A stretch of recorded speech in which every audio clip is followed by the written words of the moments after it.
શિક્ષકો માટે ટેટ પરીક્ષા ફરજિયાત કરાતા સુરતમાં વિરોધ। સુરતમાં શૈક્ષિક મહાસંઘે પાઠવ્યું આવેદનપત્ર। 2010 પહેલા ભરતી થયેલા શિક્ષકો માટે ટાટ પરીક્ષા કરાઈ છે ફરજિયાત। સુપ્રીમ કોર્ટે શિક્ષકો માટે ટેટ પરીક્ષા ફરજિયાત કરવા આપ્યો છે આદેશ।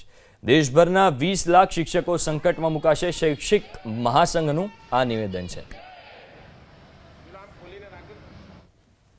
સુરત શહેરમાં શિક્ષકોનો વિરોધ છે। ટેટ પરીક્ષાને લઈને જે પ્રમાણે અત્યારે હાલ વિવાદ ચાલી રહ્યો છે, ત્યારે તમામ કલેક્ટર કચેરી પહોંચ્યા છે અને પ્રાથમિક શૈક્ષિક મહાસંઘ સુરત દ્વારા અત્યારે હાલ આ પ્રમાણે જે વિરોધ છે વ્યક્ત કરવામાં આવ્યો છે। શું છે મુખ્ય વિરોધ, તેમની પાસેથી જાણીશું। સાહેબ, શું કારણ આવેદનપત્ર? નમસ્કાર।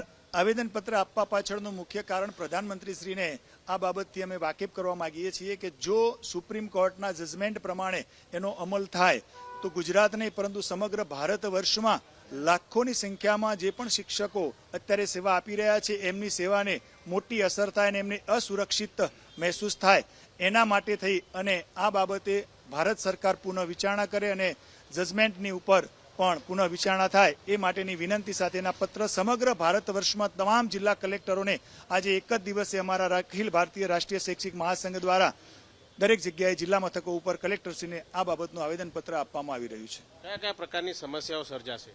આની અંદર લગભગ ભારત દેશના 20 લાખ જેટલા શિક્ષકોને અસર થવા જઈ રહી છે અને ખાસ કરીને આરટી 2009ની અંદર જોગવાઈ જે કરેલી છે એમાં સ્પષ્ટપણે જણાવવામાં આવેલું છે કે 2009 પછીના શિક્ષકો જેટલા છે એમને ટેટ પરીક્ષા પાસ કરવી ફરજિયાત છે, જ્યારે 2010 પહેલાના જેટલા પણ શિક્ષકો છે એમને ટેટ પરીક્ષા પાસ કરવી ફરજિયાત નથી અને એ અનુસંધાને આજરોજ અમે આવેદનપત્ર અર્પણ કરી રહ્યા છીએ। બિલકુલ જોઈ શકો છો, તમામ શિક્ષકો અત્યારે હાલ મોજૂદ છે અને તેમનો વિરોધ છે વ્યક્ત કર્યો છે અને પુનઃ વિચારણા કરવામાં આવે તેવી માંગ કરવામાં આવી રહી છે। કેમેરામેન રાકેશ પાનવાલા સાથે ધનરાજ બાગલે, એબીપી અસ્મિતા, સુરત।